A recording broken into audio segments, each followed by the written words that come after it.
ప్రభువైన యేసుక్రీస్తు నామములో చేరు వచ్చిన మీ అందరికీ నా హృదయపూర్వక వందనాలు తెలియజేస్తున్నాను. నేటి పాఠ్యాంశముగా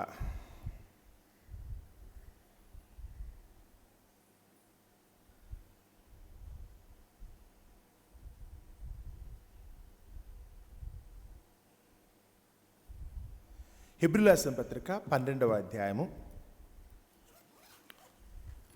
హెబ్రీయుల రాసిన పత్రిక 12వ అధ్యాయము 5వ వచనం నుంచి కొన్ని వచనాలు నేను చదువుతున్నాను.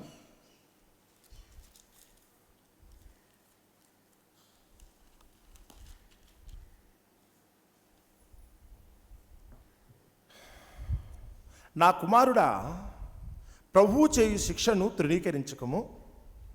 ఆయన నిన్ను గద్దించినప్పుడు విసుకకుము. ప్రభువు తాను ప్రేమించు వారిని శిక్షించి తాను స్వీకరించు ప్రతి కుమారుని దండించును అని కుమారులతో సంభాషించినట్లు మీతో సంభాషించు ఆయన హెచ్చరికను మరచితిరి. దేవుడు తన పరిశుద్ధ వాక్యమును మన వినికిడిలో దీవించి ఆశీర్వదించునుగాక. ఆమేన్. మరి చదవబడని ఈ వాక్యం హెబ్రీ గ్రంథకర్త అంటే ఆనాటి ఇశ్రాయేలులకు పూర్వీకులు ఎవరైతే ఉన్నారో వారందరినీ ఉద్దేశించి, ఆ జాతి వారిని ఉద్దేశించి చెప్పిన మాట. హెబ్రీ అనుకున్నప్పుడు అబ్రహాము దగ్గరకు వస్తే ఆయన హెబ్రీయుడు అని సంబోధించబడింది. అబ్రహాము వరకు వస్తాయి. ఇశ్రాయేలులు అనుకుంటే యాకోబు పిల్లలు. కానీ హెబ్రీయులు అనే మాట దగ్గరకు వస్తే ఇష్మాయిలు కూడా ఒక విధంగా హెబ్రీలు అవుతారు. అలాగే ఏషావు సంతతి వారు కూడా హెబ్రీలు అవుతారు. కాబట్టి ఆ భాష మాట్లాడే వారందరినీ ఉద్దేశించి ఈ మాట రాశారనుకుంటే అబ్రహామును జ్ఞాపకం చేస్తూ మాట్లాడుతున్నాడు. మీరు ఏదన్నా ఒక సందర్భం వచ్చిందనుకుంటే అబ్రహామును మీరు జ్ఞాపకం చేసుకోమని చెప్పి ఇప్పుడు ఈరోజు మనం చదువుతున్న మాట దగ్గరికి వస్తే, నా కుమారుడా, ప్రభువు చేయు శిక్షను తృణీకరించకము. శిక్ష అంటే కనుక శిక్ష అంటే మనిషిని సంస్కరించే విధానం అంటారు. శిక్ష అంటే కనుక హింసించటం కాదండి, కొట్టడం కాదు. శిక్ష అంటే కనుక ఒక తప్పు చేసిన మనిషిని సరైన పద్ధతిలో పెట్టడానికి సంస్కరించటం అంటారు తెలుగులో. సో శిక్షణ, దాని తర్వాత ఆ శిక్ష నుంచి ఏమొస్తుందో తెలుసా? శిక్షణ. ఇంగ్లీష్లో అయితే కనుక ట్రైనింగ్ అంటారు. ట్రైనింగ్ చేయడం. శిక్ష కూడా ట్రైనింగ్ లాంటిదే. అటు ఒక వ్యక్తిని మార్పు చెందించి ఒకవేళ తప్పు మార్గంలో ఉన్న వ్యక్తిని అయితే కనుక సరైన పద్ధతిలో పెట్టడానికి ఉపయోగించే పద్ధతిని శిక్ష అంటారు. మన పిల్లలు తప్పు చేస్తే కనుక మనం పట్మంట ఒకటేస్తాం. దాన్ని ఏమంటారు? శిక్ష. వాడు తినకూడదు తిన్నాడు కనుక, చేయకుండా పని చేశాడు కనుక కొట్టాం, దాన్ని శిక్ష. కానీ కొట్టడం, వాడు ఏడవటం మన ఉద్దేశం కాదు. ఈ కొట్టిన దెబ్బ వాడు గుర్తుపెట్టుకుని ఇంకొకసారి ఆ తప్పు చేయకుండా ఉంటాడన్నది నేర్పించడం, దాన్ని సంస్కరించడం అంటారు. నువ్వు చేయకుండా పని చేస్తే కొడతాను జాగ్రత్త అని మనం హెచ్చరించినట్లు లెక్క. దాన్ని శిక్ష. సో శిక్షణ అనే మాట దాని నుంచి అయితే ట్రైనింగ్ ఇస్తాం. శిక్ష ద్వారా శిక్షణ ఇవ్వటం, శ్రమల ద్వారా మనిషిని ఏం చేయాలట? సంపూర్ణంగా చేయటం. సో ఇక్కడ మాటకు వచ్చేటప్పటికల్లా ఒకలా అబ్రహాము సంతతి అనుకున్నప్పుడు మీ తండ్రి అయిన అబ్రహామును ఒక్కసారి జ్ఞాపకం చేసుకోండి. మీరు అబ్రహామును గురించి ఒకసారి ఆలోచిస్తే కనుక దేవుడు ఏదన్నా ఒకవేళ కనుక ఆయనక కోపం శిక్ష విధించాడు అనుకుంటే ఆయన నేర్చుకోవడం కోసమే తప్ప ఆయన ఏదో బాధపడాలి లేదా మరొకటని కాదు. మీకేదైనా శోధన కలిగినా, శ్రమ కలిగినా, ఇబ్బంది కలిగినా, బాధ వచ్చినప్పుడు కూడా ఇట్స్ ఎ ట్రైనింగ్. దేవుడు మీకైతే కనుక భవిష్యత్తులో అయితే కనుక జరగబోతున్న వాటిని అన్నింటిలో ఎదిరించడం కోసం మీకు కావలసిన ఒక విధంగా చూస్తే మనోధైర్యాన్ని ప్రసాదించటం. యేసుప్రభు వారు బాప్తిసం పొందగానే సువార్త వెంటనే మొదలుపెట్టాల. బాప్తిసం పొందిన తర్వాత ఆయన వెంటనే ఏం చేశారట? 40 దినములు ఆత్మ చేత అరణ్యమునకు కొనుపోబడి అపవాది చేత శోధించబడ్డాడు. అంటే ట్రైనింగ్ అని శిక్షించడం. ఒక విధంగా చూస్తే ఆ 40 రోజులు ఆయన తినలేదు, తాగలేదు. ఒక విధంగా చూస్తే అది శిక్ష. కానీ శిక్షలోనే ఆయనకైతే కనుక శిక్షణ ఉంది, అంటే ట్రైనింగ్ ఉంది. ఒక ఆకలి దప్పుల కోసం ఎక్కడైనా ఒకరు నోరు జారుతాడా? ఎందుకంటే ఆఖరి క్షణాల్లో యేసుప్రభు శిలువలో అడిగింది ఒకటే. మనం చదువుతున్న మాట దగ్గరికి వస్తే 5వ మాట దగ్గరికి వచ్చేటప్పుడు, శిలువలో 5వ మాట దగ్గరికి వస్తే ఆయన అడిగింది ఏంటి? నాకు దాహంగా ఉంది, నేను దప్పికొనుచున్నాను కదా అని. ఆ సమయంలో వాళ్ళు ఏమిచ్చారో తెలుసా? మత్తుతో కూడిన చిరక, అంటే మద్యం. ఒక విధంగా మద్యం అంటే కానీ అంతకంటే ఇంకా ఎక్కువ మత్తు కలిగించేదనమాట. అంటే బాధను తట్టుకోవడం కోసం నీళ్ళు ఇవ్వకుండా వాళ్ళు ఏం చేస్తారు? ఇప్పటికి కూడా ఎవరికైనా యాక్సిడెంట్ అయ్యి దెబ్బ తగిలి రక్తం కారుతుంది అనుకోండి, దాహం అంటారు. అప్పుడు డాక్టర్ గారు అలా ఏం చెప్తారు తెలుసా? నో వాళ్ళకి నీళ్ళు ఇవ్వకండి అంటారు. వాళ్ళు దెబ్బలు తగిలి రక్తం కారుతున్నప్పుడు నీళ్ళు ఇవ్వద్దని చెప్తారు. ఏమో నీళ్ళు తాగటం వల్ల ప్రాబ్లం ఏమో. అందుకని శిక్ష విధించేటప్పుడు వాళ్ళు ద్రాక్షరసం మత్తు ఉండటం కోసం చిక్కటిది అంటే పాతబడిపోయినా లేకపోతే కనుక ఏమంటారు ఇక్కడ మడ్డి పడిపోయిన ఆ ద్రాక్ష రసాన్ని అయితే కనుక ఇచ్చారట యేసుప్రభువారు. బాధలో ఉన్నప్పుడు కూడా, దాహంతో ఉన్నప్పుడు కూడా యేసుప్రభువారు ఆ చిరకను రుచి చూడడానికి ఇష్టపడాల. అది తాగితే కనుక కొంచెం మత్తు వస్తుంది, బాధను మర్చిపోవచ్చు అని యేసుప్రభు అనలేదు. అలాగే అది నోట్లో పెట్టుకుంటే కనుక పెదాలు ఆరిపోయినాయి కనుక, దాహంగా ఉంది కనుక నోట్లో పెట్టుకుంటే ఇప్పుడు ఏమైంది అని చెప్పి దాన్ని పట్టుకోలేదు. ఎందుకంటే అది మద్యం. మద్యముతో మత్తులై ఉండొద్దని దేవుడు చెప్తున్నాడు, తాగొద్దు అని చెప్పాడు. ఈరోజు చాలామంది మందు కొట్టే వాళ్ళు దగ్గరికి వచ్చినప్పుడు, ఎందుకు నాన్న నువ్వు అనవసరంగా చక్కటి ఆరోగ్యాన్ని పాడు చేసుకుంటారు, ఎంతో సుందరమైన రూపం ఇది, అలాంటిది మీరు ఎందుకు తాగుతున్నారు నాన్న, పాడైపోతారంటే కనుక అలేమంటే తెలుసా, ఉండండి పాస్టర్ గారు, బాధలు మర్చిపోవాలండి. బాధలు మర్చిపోవాలనుకుంటూ తాగాలి. యేసుప్రభు కంటే కూడా ఎక్కువ బాధ వచ్చిందా? యేసుప్రభు కంటే కూడా ఎక్కువ బాధ అనిపించారా? ఆయన మరణాపాయం వచ్చినప్పుడు కూడా, చనిపోయే ముందు కూడా ఆ చిరక ఇచ్చినప్పుడు కూడా ఆయన అయితే కనుక దాన్ని నోట పట్టుకోవడానికి ఆయన ఇష్టపడాల. ఏ పరిస్థితి వచ్చినప్పుడు కూడా దేవుని ఆజ్ఞను ధిక్కరించకూడదు. ఏ పరిస్థితి ఉత్పన్నమైనప్పుడు కూడా దేవుని ఆజ్ఞను అదే శిక్షణ. ఆ శిక్షలో నుంచే వచ్చేదైతే కనుక శిక్షణ, ట్రైనింగ్. జరిగినాయి ఏ పరిణామాలు ఎదురైనప్పుడు కూడా మనం బెదిరిపోవద్దు, మనం భయపడద్దు. పై మాట చదువుతున్నప్పుడైతే కనుక 4వ వచనం చూడండి, అక్కడ మీరు పాపముతో పోరాడుటలో రక్తము కారునంతగా ఇంకా దాన్ని ఎదిరింపలేదు. దుష్టుడు ఈరోజు చెలరేగిపోతున్నాడు. లోకముందున్న దుష్టుడైతే కనుక ఈరోజు చెలరేగిపోతున్నాడు. ఈ లోకాధికారి తనకున్న అధికారాన్ని బట్టి ఈరోజు ఎవరైతే కనుక దేవుని పిల్లలుగా నీతిమంతులుగా బ్రతకాలనుకుంటున్నారో వారి ఎడలైతే కనుక చేయకూడని ఎన్నో ఘోరమైన కృత్యాలు చేస్తున్నాడు. అది చూసినప్పుడు నువ్వేం చేస్తావు? నేను కూడా రివెంజ్ తీర్చుకుంటానంటారా? పరిష్కారం మీరు ఎత్తుకుంటారా? దాహం వేస్తే నీళ్లు తాగినట్టు, లేకపోతే దాహం వేస్తే కనుక ఒకరికి కనుక మందు కొట్టినట్టు, బాధ మర్చిపోవడానికి అయితే కనుక త్రాగుతున్నట్టు మీరు కూడా అదే చేస్తారా? కోపం వస్తే కనుక నోరుంది కదని గట్టిగా మాట్లాడేసినట్టు, లేకపోతే కనుక ఎవరన్నా నాకు అన్యాయం చేస్తున్నారు కనుక నేను కూడా కర్రో కత్తి పుచ్చుకెళ్ళిపోతున్నట్టు మీరు కూడా తొందరపడుతున్నారా? యేసు ప్రభుని జ్ఞాపం చేసుకోవాలి. ఆ పై వచనం కూడా 3వ వచనం చదివితే ఉంది, మీరు అలసట పడకయు మీ ప్రాణములు విసుకకయు ఉండునట్లు పాపాత్ములు తనకు వ్యతిరేకముగా చేసిన తిరస్కారం అంతయు ఓర్చుకుని ఆయనను తలంచుకోండి. ఆ పాపాత్ములు తనకి వ్యతిరేకంగా ఏం చేశారట? తిరస్కారం. వీడెవడరా, వీడేంటి, వీడు ఇతరులను రక్షించను, తాను రక్షించుకొనలేడు, నిజంగా తన సిలువలో ఇది క్రీస్తు అయితే కనుక సిలువలోంచి కిందకి దిగిరా అని హేళన చేసే మాటలు మాట్లాడతారు. యేసు ప్రభు అయితే కనుక ఎక్కడా తొందరపడలా. తన సిలువలోంచి తప్పించాలనుకుంటే అది దేవుడు తప్పించాలే తప్ప నేనైతే మాత్రం ఏమీ చేయను. నాకు కలిగిన ఈ బాధ తప్పించాలనుకుంటే కనుక అది దేవుడు మాత్రమే చేయాలి. ఓర్చుకోండి. మీరు నేర్పించండి మిగతా వాళ్ళకి, మీ పిల్లలకు కూడా అదే నేర్పించండి. వాళ్ళు అన్నారు కనుక నేను కూడా కంగారు పడిపోతాను కాదు, మనం ఓడిపోతున్నామని కాదు. ఇక్కడ యేసుప్రభు చచ్చిపోతుంటే కనుక ఓడిపోతున్నట్ట. ఆ ఓటములోనే అనూహ్యమైన గెలుపు, ప్రపంచానికి అంతటికీ అర్థం కానంత గొప్ప గెలుపునైతే కనుక యేసుప్రభు అయితే కనుక సాధించారు. ఈరోజు మన దగ్గరికి వచ్చినప్పుడు కూడా శిక్షలోనే శిక్షణ ఉంది. మీరు బాధపడుతున్నప్పుడే అందులో మీకు ట్రైనింగ్ ఉంది. మీరు కష్టపడుతున్నప్పుడే అందులో మీకైతే కనుక దేవుడైతే కనుక శిక్షణ ఇస్తున్నాడు. మీరు నేర్చుకోండి, ఓర్చుకోండి. ఆడ ఓర్చుకున్నంత కనుక శోధనకు కలుగు పరీక్ష ఓర్పును పుట్టించునని ఎరిగి మీరు నానా విధములైన శోధనలో పడినప్పుడు మీరు ఏం చేయాలట? మహదానందపడండి అన్నాడు. యాకోబు రాసిన పత్రిక పేజీ తిప్పుతూనే ఉంటుంది అది. మీరు ఈ పేజీ తిప్పంగానే అదే వస్తుందండి. అందులో ఉన్నది మీరు ఇద్దరు శోధనలో పడినప్పుడు ఆనందం.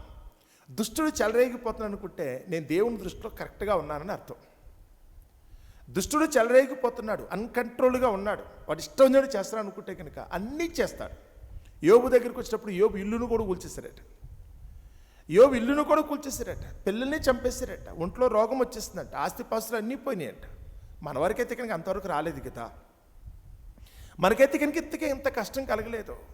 ఓన్లీ గోడేగా, పోనీ కొద్దిపాటి నష్టమే కదా, ఓర్చుకోండి. ఏమైంది? యోబు ఓర్చుకున్నప్పుడైతే కనుక యోబు సహనమును గూర్చి మీరు వింటిరి కదా, నవ్వుతూనే ఉండండి. మీరు ఎక్కడా తొందరపడక్కర్లేదు. జరిగిన దాన్ని బట్టి అయితే కనుక అయ్యో ఇలా ఇంటికి జరిగింది అనొద్దు. ఒకవేళ దేవుని పిల్లలం కదా, దేవుడు మనకు సహాయం చేయాలి కదా అని. యేసుప్రభు మనకంటే గొప్ప కుమారుడు ఆయన సొంత కుమారుడు అయినప్పుడు కూడా యేసుప్రభు మరణంలో దేవుడు ఏ సహాయం కూడా చేయలేదు. ఓర్చుకోవాలి. యేసుప్రభు ఓర్చుకుని మనందరికైతే కనుక మరణ భయం లేకుండా చేయాలి.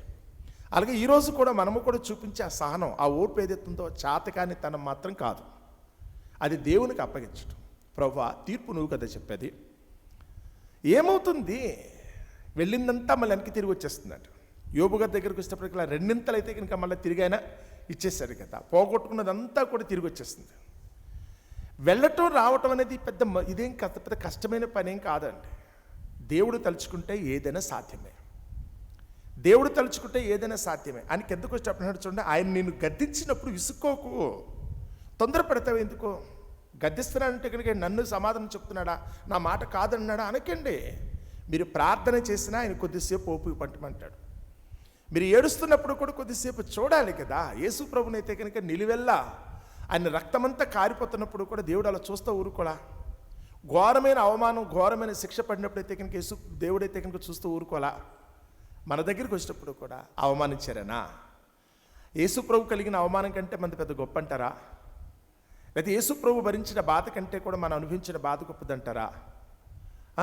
ఆయనకి పడిన శిక్ష కంటే కూడా మనది పెద్దదా? చాలా చిన్నది కదా, చాలా చిన్నది. ఏమవుతుంది? దేవుని తీర్పు కోసం ఎదురు చూడండి. ఆయన తీర్చే తీర్పు కొరకు ఎదురు చూడండి. ఆయన ఏం చేయగలడో చూడండి. మీరు ఊరక నిలుచుండి చూడమంటాడు. మోషే గారు అయితే కనుక అక్కడ చెప్పిన మాట, మీరు ఊరక నిలుచుంటారు. మీరు ఎంత కంగారు పడతారు? మీరందరూ వచ్చినా కానీ సమస్య పెద్దదవుతుంది తప్ప మరొకటి ఉండదు. మీరు నోరు విప్పి మాట్లాడడం వలన, మీరు అనవసరంగా తొందరపాటు నిర్ణయాలు తీసుకోవటం వలన శ్రమ పెరుగుతుంది తప్ప, మీరైతే కనుక తొందరపడటం వల్ల అయితే కనుక పరిస్థితి మరింత గంభీరంగా మారిపోద్ది తప్ప ఉపయోగం ఉండదు. జస్ట్ దేవునికి మీరు మనసులో ప్రార్థన చేసి ఊరుకోమంటాడు. దేవుడి వరకు వస్తే కనుక అదే, మీరు ప్రార్థన చేసి ఊరుకోండి. ఆయనకి ఎందుకు వచ్చి చెప్తున్నాడు, ప్రభు తన్ను ప్రేమించు వారిని శిక్షించి, ఎవరిని ప్రేమిస్తే వాళ్ళు ఎక్కువ శిక్షిస్తాడట. ఎవరినైతే కనుక దేవుడు ఎక్కువ ప్రేమిస్తాడో వాళ్ళకే ఎక్కువ శిక్ష. వారిని శిక్షించి తాను స్వీకరించు ప్రతి కుమారుని కూడా ఏం చేస్తాడట, కొడతాడు, దెబ్బలు తగులుతాయి. అది మనుషుల రూపేణా, ప్రకృతి రూపేణా, ఆరోగ్యపరంగానా కొడతాడు. ఆయనే కొడతాడు. తట్టుకున్నామా? అప్పటికి కూడా దేవుని మీద మనం ఆధారపడుతున్నామా?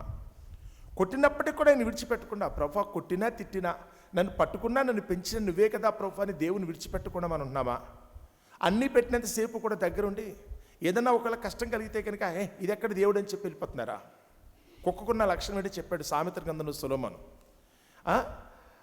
ఏమంటే అక్కడ దారిపోయే కుక్కను పట్టు చెవులు నలుపు అనితో సమానం అంటాడు. అంటే కుక్క పిల్లని తీసుకొచ్చి ఒళ్ళో కూర్చోపెట్టుకుని మీరైతే కనుక చక్కగా నెయ్యితో చేసిన అన్నం, చక్క పలావు ఎన్ని పెట్టారనుకోండి, చికెను మటన్ పెట్టారనుకోండి, ఒళ్ళో కూర్చుని కూ కూ కూ అంటే తింటుందండి, ఏమాత్రం సౌండ్ చేయదు. అదే కుక్క ఫుల్గా తినేసిన తర్వాత మీరు చెవులు పెట్టుకుని జస్ట్ ఒకసారి నలిపారు అనుకోండి, సరదాగా ఉంది కదా అని చెప్పి. మీరు సరదాగా ఉంది ఎందుకంటే మన పసిపిల్లలు చూసినప్పుడు కూడా చాలామంది ముక్కటికిల్లా నలిపేస్తారు. కొంతమంది పెద్దలెట్టుకుని ఇలా అనేస్తూ ఉంటారు. ఎందుకంటే వాళ్ళు ముద్దు ఆ స్థాయిలో ఉంటుంది, మోటు సరసం అన్నట్టుగా. ఆ కుక్కను తీసుకొచ్చి 2 చెవులు నలిపారు అనుకోండి, ఒక్కసారి దాన్ని నొప్పు పుట్టుద్దండి. ఆ చెవులు నలిపినందుకు ఒక్కసారిగా దాన్ని కోపం వచ్చేసేది ఏం చేస్తే తెలుసా? అప్పటి వరకు మీరు పెట్టిన పలావు ఎన్ని కూడా చూడదాన్ని, ఇంకా చికెన్ మటన్ గురించి ఆలోచించకుండా వెంటనే మొహం అట్టుకొట్టి మిమ్మల్ని రెక్కేసి పారిపోద్ది అక్కడి నుంచి. లోకంలో చాలామంది మనుషులు కూడా అంతే. దేవుని వలన మేలు పొందినంతసేపు కూడా భక్తి కలిగిన వారుగా ఉండటానికి ప్రయత్నం చేస్తున్నారు. కానీ ఎప్పుడైతే కనుక దేవుడి కొద్దిపాటి శిక్షణ కోసం, పరీక్ష కోసం కొద్దిపాటి శోధన కలిగిస్తే నాకెందుకు అని చెప్పి పారిపోయేవాళ్ళు చాలామంది ఉన్నారు. అన్నీ ఉన్నప్పుడు కాదు, ఉన్నదంతా పోగొట్టుకున్నప్పుడు. యోబు అయితే కనుక తనకు సమస్తము కూడా ఇచ్చేసినప్పుడు కూడా ఒకటే మాట అంటున్నాడు, యెహోవా ఇచ్చాను, యెహోవా తీసుకున్నాను, యెహోవా నామమునకు మహిమ కలుగును గాక. ఇచ్చింది ఆయనే, తీసేసుకుంది ఆయనే. ఏమవుతుంది? మళ్ళీ ఇవ్వాలనుకుంటే 100 రెట్లు ఇవ్వగలడు. చేయాలనుకుంటే కనుక ఏదైనా చేయగలడు. కావాల్సిందల్లా ఓర్మి కావాలి. ఇది తల్లిదండ్రులు ఇస్తే వచ్చింది కాదు, ఏదో చుట్టపట్టాలు బంధువులు ఇస్తే వచ్చింది కాదు. ఇది అనుకుంటే కనుక నాకు ఇప్పటికీ చాలా ఆశ్చర్యంగా అనిపిస్తుంది. నేనేనా ఇదంతా కూడా అయితే కనుక ఇంత ఘనంగా సిద్ధపరిచింది? ఇదేనా నేనైనా కట్టేసింది? ఇదంతా నాకంత సామర్థ్యం ఉందా? ఒకప్పుడు నా పుట్టుక ఏంటి, నా పంపకం ఏంటి, నా పెరుగుదల ఏంటి, నా తల్లిదండ్రులు ఏంటి, వాళ్ళ స్థితి ఏంటి? నేను చాలాసార్లు అనుకుంటూ ఉంటానండి. వాళ్ళెవ్వరూ కూడా దీనికి కర్తలు కాదు. వాళ్ళెవ్వరూ కూడా ఇందులో అన్నదమ్ములు అక్క చెల్లెల్లో ఎవరూ లేరు. తల్లిదండ్రులకు ఇంకొకరికి సంబంధం కూడా లేదు. వాళ్ళెవ్వరూ లేకపోయినప్పుడు కూడా ఏమో మీలాంటి వాళ్ళందరూ కూడా అయితే కనుక కొద్దిపాటి ఇచ్చే సహకారాలతో అయితే కనుక ఇంత గొప్ప ఘనమైన కార్యక్రమం అయితే మనం చేసాం. ఏమో దేవుడు పర్మిషన్ లేకుండా దుష్టుడు రాగలడా? యోబు దగ్గరికి రావాలనుకుంటే కనుక పర్మిషన్ ఎవరిది ఉండాలట? దేవునిదే పర్మిషన్. యోబు దగ్గరికి రావాలనుకుంటే కనుక అది దేవునిదే పర్మిషను, కాదంటే కుదరదో. ఇచ్చాడు కనుకనే వచ్చాడు దుష్టుడు. ఎన్నాలో రానిది ఇప్పుడు ఎందుకు వస్తాడు? అవకాశం ఇచ్చాడు. ఇచ్చినప్పుడు కూడా ఇప్పుడు కూడా మనం ఏం కోల్పోకూడదు. కర్ర కత్తి కూర్చుని వెళ్ళిపోతే కనుక మనం కూడా లోకులతో సమానం. నోరేసుకు పడిపోతే కనుక మనం కూడా లోకులతో సమానం. అందరిలాగా అల్లరి చేసుకుంటే కనుక మనం కూడా లోకులతో సమానం. మనం నమ్ముకున్నది ఎవరిని? సామరస్యంగా సమాధాన పడదాం. ఒకవేళ మన వల్ల ఏదైనా పొరపాటు ఉంటే కనుక వాళ్ళకి చెప్దాం. ఎవరైనా మన వల్ల బాధపడిన వాళ్ళు ఉంటే కనుక క్షమాపణ చెప్దాం. లేదనుకుంటే కనుక ఇది ఎవరి వల్ల కాదు, ఇది దేవుడే కావాలని చెప్పి చేశారనుకుంటే కనుక ప్రభువా నీ చిత్తం అనుకుని చెప్పి ఆయనకైతే వినయపూర్వకంగా మనం మనవి చేద్దాం. అంతే తప్ప ఎక్కడ ధైర్యం కోల్పోవద్దు. మొక్కలో చిరునవ్వు అనేది అయితే కనుక ఎక్కడ మిస్ కానివ్వకండి. ఇంతకంటే 1000 రెట్లు వస్తుంది. ఇదే గొప్పేం కాదు. ఒకప్పుడు లేదు ఇక్కడేమి, ఇదే పెద్ద బురద గుంట. ఇక మనం ఉన్న స్థలం అయితే కనుక ఒక పెద్ద గొయ్యి. అలాంటి బురద గుంటున్న గొయ్యినైతే కనుక దేవుడు ఇంత ఉన్నతమైన పాలరాయి మేడలాగా అయితే కనుక తయారు చేశాడు. ఇంత ఏసీలు పెట్టుకుని మనం సంతోషంగా ఈ స్థలం ముందు గడుపుతున్న ఊహకంతో. నా చిన్నప్పుడు ఇక్కడే పెరిగాను నేను. ఈ స్థలం మీద మారుద్దన్న సంగతి నాకు తెలియదు. ఇదంతా పిచ్చి తుప్పలతోనూ, పాములతోనూ, లేకపోతే కనుక తేళ్లతోనూ, కప్పలతోనూ ఇలాంటి వాటిలో తిరిగి ఉండే స్థలం ఇది. ఇది ఈరోజు పరిశుద్ధ స్థలముగా మనం మార్చబడింది. దేవుడు తలుచుకుంటే కనుక శ్మశానం కూడా దేవుని సన్నిధి అయిపోగలదు. ఒకరు కాదు అనుకుంటే కనుక దేవుని సన్నిధి కూడా శ్మశానంగా మార్చగలడు. బ్రతికైనా అంతే, ఎవరి జీవితమైనా అంతే. పెంట కుప్పల మీద కావాలనుకుంటే దీనులను పైకెత్తగలడు. అదే సమయంలో అయితే కనుక రాజులను, చక్రవర్తులు కూడా నేళ్లకు నాకిచ్చి గడ్డి తినిపించగలిగే శక్తి కలిగిన వాడు. ఏదైనా ఆయనకి సాధ్యమే, ఆయనకి ఏదైనా సాధ్యమే. కాబట్టి ప్రభువు చేయు శిక్షను తృణీకరించకండి. ఆయన గద్దించినప్పుడు మనం ఏం చేయకూడదట, విసుక్కోకండి అని ప్రభు తాను ప్రేమించు వారిని శిక్షించి తాను స్వీకరించు ప్రతి కుమారుని దండించును అని కుమారులతో సంభాషించినట్లు మీతో సంభాషించు ఆయన హెచ్చరికను మరిచారు. ఆ రోజు వాళ్ళు మరిచారు. మనలో కూడా కొంతమంది మరిచి తొందరపడుతున్నారు. ఏదో ఒకటి చేసేద్దాం. మనం చేయటానికి ఏముంది ఇక్కడ మనం చేయటానికి ఏముంది? ఈ స్థలం మంది ఏది జరిగినప్పుడు కూడా ఎవరి చిత్తానుసారంగా జరగాలి, అది దేవుని చిత్తం. జరిగిన ఏం జరిగినా, ఈవెన్ ఇక్కడున్న మనం ఉన్న ఈ స్థలము కూడా కూలిపోయినప్పుడు కూడా జస్ట్ వెయిట్ అండ్ సీ. మన శక్తియుక్తులను ఉపయోగించేతే కనుక ఆ దేవుని సంకల్పాన్ని మనం నెరవేర్చలేం. మనకున్న శక్తియుక్తులు కాదు. మన ఎడల అందరికీ ప్రేమ కలిగేటట్టు చేయగలిగింది దేవుడే. అందరూ గౌరవించేటట్టుగా చేయగలిగింది దేవుడే. అదే సమయంలో అందరూ తృణీకరించేటట్టు చేయగలిగింది కూడా, వాళ్ళ మనసులో మార్చగలిగే శక్తి కలిగింది కూడా దేవుడే. ఈరోజు మనం ఏ స్థితిలో ఉన్నామో గుర్తుపెట్టుకోవాలి. ప్రభువా ఇందుకు మేము పాత్రలో, నువ్వు ఏది చేసినప్పుడు కూడా మేమైతే కనుక సిద్ధంగానే ఉన్నాం. తట్టుకునే శక్తిని మాత్రం ఇవ్వండి. అదొక్కటి కోరుకోండి. ఆ శోధన నుంచి అయితే కనుక పారిపోకండి. మీరైతే కనుక తప్పించుకుని వెళ్ళిపోదామని కాదు, శోధన సహించువాడు ధన్యుడు అన్నాడు. తట్టుకోండి. సరే అని ఇప్పుడు ఏమైంది? ప్రాణం ఉందికి ఇంకా, ఇప్పటికీ మన ఒంట్లో ప్రాణం ఉంది కదా, మనలో విశ్వాసం ఉంది కదా, మనం నమ్ముకున్న దేవుడు మనకి ఏం తక్కువ చేశాడు? ఏం తక్కువ చేశారు? తెలియని అన్యులైతే కనుక, దేవుని గురించి అవగాహన లేని వారైతే కనుక వాళ్ళు కంగారు పడతారు. ఏంటి ఇలా జరిగిందేంటి, నిజంగా దేవుడు ఉంటే ఇలా జరుగుతుందా, లేకపోతే దేవుడు వీళ్ళకి తోడుగా ఉంటే కనుక సాయం చేయడా, లేకపోతే వీళ్ళు కూడా ఏంటి మాట్లాడుకున్న మౌనంగా కూర్చున్నారు, వీళ్ళు కూడా అయితే కనుక 10 మందిని పోగేసి అయితే కనుక డామ్ డూమ్ అనరా. చాలామంది అనుకుంటున్నారట, ఎవరికి తోచేట వాళ్ళు మాట్లాడుతున్నారు. ఇక్కడ మనం చెప్పాల్సిందల్లా ఒకటే, మాకు దేవుని మీద నమ్మకం ఉంది. మాకు దేవుని మీద నమ్మకం ఉంది. ఈ స్థలం ముందు కనుక ఒకవేళ దేవుని సన్నిధి ఉండాలని దేవుడు అనుకుంటే దేవునికి స్తోత్రం. లేదు అనుకుంటే కనుక ఉన్నది కూడా తీసేసుకోండి. ఇది కూడా వెళ్ళిపోద్ది అనుకుంటే కనుక దీని గురించి భయపడేది కూడా ఏమీ లేదు. ఇది కాకపోతే మరో చోట, ఇది కాకపోతే మరో చోట. ఓ 15 సంవత్సరాల క్రితం ఇది లేదు. ఇదిగో ఈ రోజైతే కనుక ఇంత ఉన్నతంగా, ఇంత గొప్పగా, అందంగా, ఆనందంగా మనందరం కూడా ఇక్కడ ఉన్నాం. ఆయన ఇస్తే ఉన్నట్టు, లేకపోతే లేనట్టు. ఇది దేవుడైతే కనుక హెబ్రీయులతో చెప్తున్నాడు. అంటే అర్థం ఏంటి? విశ్వాసులకు తండ్రి అయిన అబ్రహాము యొక్క పిల్లలు. హెబ్రీయులు అంటే కనుక దాని అర్థం అది. ఆ అబ్రహాము పిల్లలతో మీ తండ్రిని ఒక్కసారి జ్ఞాపం చేసుకోండి. ఏముంది మీ తండ్రికి? మీ తండ్రి వచ్చినప్పుడు కట్టుబట్టలతో వచ్చాడు. తినటానికి తిండి లేక కరువు భయంతో అయితే కనుక దేశాలంటే పరుగులు ఎట్టాల్సిన పరిస్థితి వచ్చింది. కుదిరేశానా? మహారాజుని చేశాను. ఎంత అంటే కనుక కోల్పోయే పరిస్థితి అనుకుంటే కనుక 2 సందర్భాలు ఆయన భార్యనే తీసేసుకున్నారు. మనల్ని తీసుకున్నారు.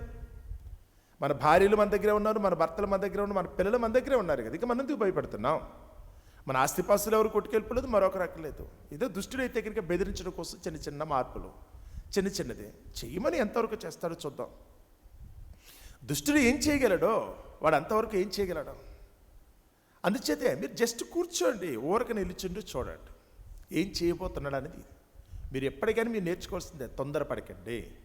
దాహం వేసినంత మాత్రం చేత యేసుప్రభు వారైతే కనుక ఆ ద్రాక్షరసపు మడ్డిని తాగడానికి ఒప్పుకోలే. వద్దు అన్నాడు దేవుడు, ఆజ్ఞ. యేసుప్రభు అదే చెప్పాడు, మద్యంతో మత్తులై ఉండొద్దని. ఆ మద్యాన్ని ఆయనే తీసుకుంటే నలుగురు చెయ్యి అంటారు. అందుకని ఆయన ప్రాణాపాయంలో ఉన్నప్పుడు కూడా అయితే కనుక దాన్ని పట్టుకోవడానికి ఇష్టపడలేదు. అట్ ద సేమ్ టైం మన దగ్గరకు వచ్చినప్పుడు కూడా ఆపద కలిగింది కదా అని చెప్పి తొందరపడద్దు. ఆపద కలిగిందని చెప్పి ఎవరితో కలహం పెట్టుకోవద్దు. ఎవరి సహాయం కూడా ఇందులో ఏముండదు. కావలసిందని ఒకటే, మనం ఏదైనా తప్పు చేస్తే ఆడ అడిగిన మాట మత్తయి సువార్త 5వ అధ్యాయం ప్రకారం అయితే కనుక ఒకటే, సమాధానపడండి. మీరు మీ మీద ఎవరికైనా విరోధము ఏమైనా కలదని మీకు గుర్తుకొస్తే మీరు వెంటనే ఏం చేయాలి? ముందు ఆ వ్యక్తి దగ్గరికి సమాధానపడండి. గడిచిన 10 రోజులుగా అయితే కనుక మనం చేసిన పని అదే, సమాధాన పడటానికి ప్రయత్నం చేస్తాం. కానీ దుష్టుడైతే కనుక ఏదో ఒక విధంగా చేయాలి కదా, గ్రేడి పెంచటం, తీవ్రత పెంచటం, బాధించటం. ఇంకోటి ఫైనల్గా అయితే కనుక ఒకటే, ప్రభువా నీ చేతిలో పెట్టాం, నువ్వేం చేస్తే కనుక అది ఉంటే ఉండొచ్చు, తీసేసుకుంటే తీసేసుకోండి ప్రభువా. మాట అర్థమవుతుందా? ఇది నేను పాటిస్తున్నాను. ఇక్కడ కూర్చున్న నేనైతే కనుక పాటిస్తాను. మీ అందరికీ ఆశ్చర్యంగా ఉండొచ్చేమో కానీ నేను పాటిస్తున్నాను. మీరు కూడా ఇదే పాటించండి. ఇది ఎక్కడ? మీ ఇంటి దగ్గర పాటించాలి, మీ కుటుంబాలు ఇదే పాటించాలి, మీ భర్త దగ్గర, మీ భార్య దగ్గర కూడా ఇదే పద్ధతి పాటించాలి. ఏమైంది? నాది అని కనుక దేవుడు కనుక నిర్ణయిస్తే అది ఎక్కడికి పోదు. వద్దు అని నేను అనుకున్నప్పుడు నేను ఎంత ప్రయత్నించినా దగ్గర ఉండదు, నేను ఎంత ప్రయత్నించి ఉండదు. ఏమో దుష్టుని శోధన, దేవుని సన్నిధిది. వాళ్ళ దేవుని సన్నిధిని పాడు చేయాలని వారిని అనుకుంటే కనుక తీవ్రత మరొకలా ఉంటుందట. ఎవడైనానో దేవుని ఆలయమును పాడు చేసిన ఎడల దేవుడు వారిని పాడు చేయును కదా అంట. ఎవడైనానో దేవుని సన్నిధిని పాడు చేస్తే కనుక దేవుడు వారిని పాడు చేస్తాడు. ఏమో ఈరోజు పరిస్థితి ఎందుకు వచ్చిందో తెలియదు. ఏది జరిగినప్పుడు కూడా బీ హ్యాపీ, సంతోషంగా ఉన్నట్టు. ఏది జరిగినప్పుడు కూడా ఆ శ్రమను బట్టి మీరేం చేయరట, ఎవడైనాను క్రైస్తవుడు అయినందుకు బాధ అనుభవించిన ఎడల ఆ బాధను బట్టి అతను క్రైస్తవుడు అయినందుకైతే కనుక దేవునికి స్తోత్రం చెల్లించే పరిస్థితిలో ఉండాలి తప్ప ఎవరు కూడా అయితే కనుక బెదిరిపోవడానికో లేకపోతే కనుక జరుగుతున్న పరిణామాలను బట్టి అయితే కనుక కృంగిపోవడానికి ఎవరు ప్రయత్నించద్దు. ఎప్పుడు సంతోషంగా ఉండండి. పౌలు గారు చెప్తున్నారు, ఆనందించండి. మరలా చెప్తున్నాను, అదే పై వచనాన్ని నేను చెప్పుకుంటూ వస్తే కనుక మన పౌరసత్వం పరలోకమందున్నదని చెప్పుకుంటూ వస్తున్నాడు. ఆనందించండి. దేనికోసం భయం మీకు? ఏం తక్కువైందని భయం? ఏమైపోయింది ఇప్పుడు? ఇవన్నీ మనం అనుకుంటేనా మళ్ళీ తిరిగి రావాలనుకుంటే కనుక ఎంతసేపు అని తలుచుకుంటే కనుక ఏదైనా సాధ్యమే. కాబట్టి అతి సాధ్యాన్ని, అసాధ్యాన్ని ఇప్పుడు సుసాధ్యం చేయగలిగిన దేవుడు మనకు తోడుగా ఉన్నాడు. మనం వెనుకున్నవాడు అంత గొప్పోడు, లోకంలో ఉన్న వారందరికంటే కూడా బలవంతుడు. ఏదో మనుషులు ఏదో తాత్కాలికంగా ఎగురుతూ ఉంటారు. వారు ఉడత బెదిరింపులు చూసి మీరు భయపడకండి, కొద్దిసేపు గౌరవించండి. అధికారులను గౌరవించమని దేవుడు చెప్పాడు కదా, రాజులకు లోబడి ఉండమని దేవుడు చెప్పాడు కదా, ఎదిరించొద్దనే దేవుడు చెప్పాడు. ఎస్, మేము క్రమం నేర్చుకున్నాం. మేము దేవునికి భయపడ్డాం కనుక మీకు కూడా భయంగానే ఉన్నాం. మేము దేవుని గౌరవిస్తున్నాం కనుక మిమ్మల్ని కూడా గౌరవిస్తున్నాం. ఇదొక్కటి మాత్రం మనం నేర్చుకుందాం. తర్వాత ఏం జరగాలో దేవుడు నిర్ణయిస్తాడు. ఆ మహిమాన్వితుడినే దేవుడు తప్పకుండా మన ఎడలైతే కనుక తను చేయాలనుకున్న కార్యక్రమాన్ని, మన ఇష్టం కాదు. యేసుప్రభు చెప్పిన ఆఖరి మాట కూడా, నా ఇష్టము కాదు నీ చిత్తమే జరుగును గాక. ఏది జరిగినప్పుడు కూడా మన సొంత ఇష్టాలను బట్టి కాదు, కానీ ఆ దేవుని నామం మహిమపరచబడినట్టుగా ఈ స్థలమంది అయితే కనుక ఘనమైన కార్యక్రమం దేవుడు జరిగించాలని కలిగిన ఈ శోధనలోంచి దేవుడు మనల్ని తప్పించి మన దుఃఖం నుంచి విముక్తి చేసి మరలా మనందరం కూడా నిత్య నూతనంగా సంతోషంగా ఉండేటట్టుగా దేవుడు కృప చూపించాలని మనందరం కూడా కోరుకుందాం. అట్టి కృప దేవుడు మనందరికీ దయచేయునుగాక.